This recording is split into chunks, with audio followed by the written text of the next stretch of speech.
The strong force definition, part 3, electron functions.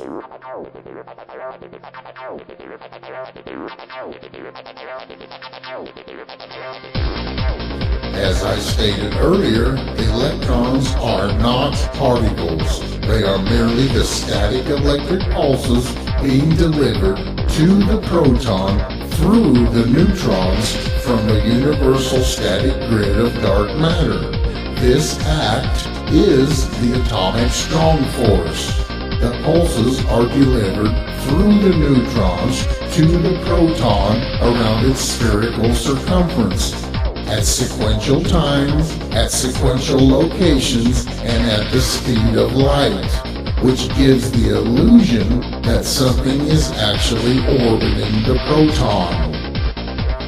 As I also stated earlier, protons are free to move through the particles of dark matter, and the particular dark matter particles that comprise the neutrons of the atom may shift and exchange places, but the static electric pulses being delivered to the proton, which is the electron function, it remains constant and unchanged as the proton moves through the dark matter particles.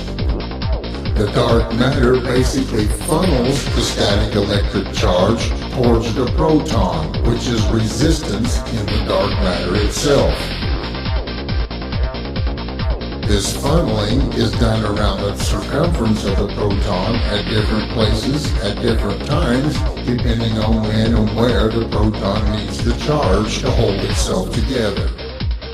That's why it seems like there's a particle, an electron, orbiting the nucleus. It's actually just the electric pulses coming into the nucleus at different locations at different times at the speed of light.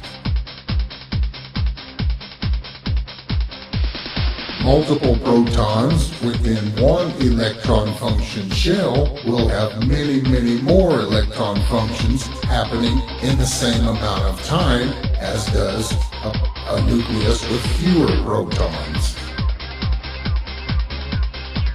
The more protons within an electron function shell means the more electron functions happening in the same amount of time. It creates an electrical pressure surrounding the proton.